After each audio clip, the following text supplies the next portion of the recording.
Alors, dans cette vidéo, on va apprendre à mettre un nombre complexe sous forme trigonométrique. Donc, on va se rappeler des éléments essentiels pour mettre sous forme trigonométrique. C'est tout d'abord de calculer le module du nombre complexe, avec le module qui est donc la racine de a carré plus b au carré. Ensuite, il faut calculer l'argument.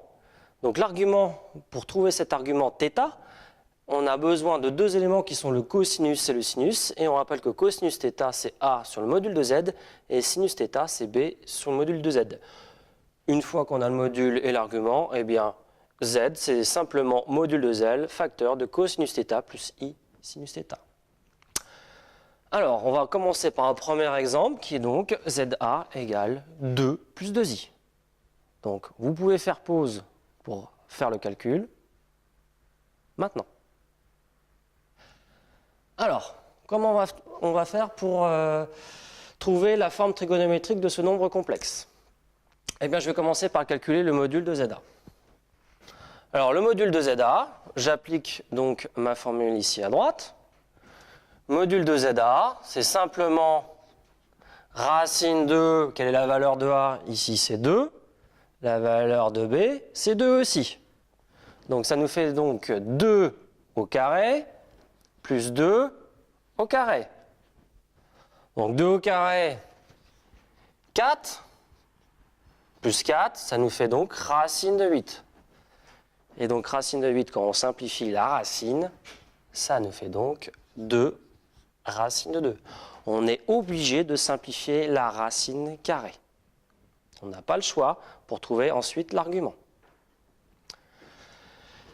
Pour connaître l'argument, on applique la formule du cosinus θ. Alors on met ça en général sous forme d'accolade, c'est plus simple. Cosinus θ, c'est donc A sur le module de Z. Donc ici 2, le module de Z, c'est 2 racine de 2, je viens de le calculer. Le sinus θ, c'est donc 2, la valeur de petit b, sur un nouveau racine de 2. Alors, pourquoi on a simplifié? C'est que, on voit qu'il y a des choses qui se simplifient ici.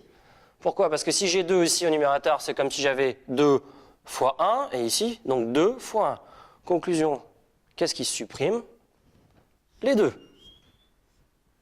Et donc on a 1 sur racine de 2 ici et 1 sur racine de 2. Ensuite, on applique la petite astuce parce que si vous regardez dans vos tableaux des angles à apprendre par cœur, vous n'avez pas 1 sur racine de 2 et 1 sur racine de 2.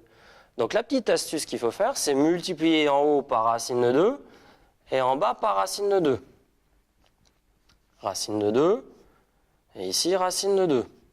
Conclusion, ça nous fait donc racine de 2 en haut sur 2, puisque racine de 2 fois racine de 2, c'est 2.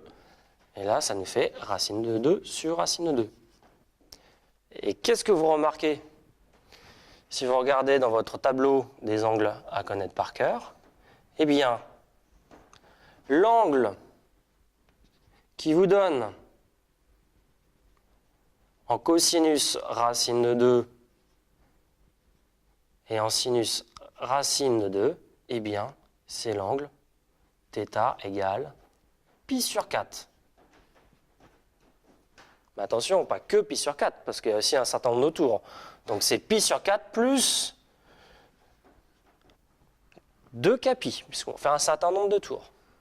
Et donc maintenant, on a fait le plus difficile, puisque le résultat nous donne donc que la forme trigonométrique d'un nombre complexe, c'est donc 2 racine de 2, facteur de cosinus pi sur 4, plus i sinus pi sur 4. Et je ferme la parenthèse. Voilà mon résultat.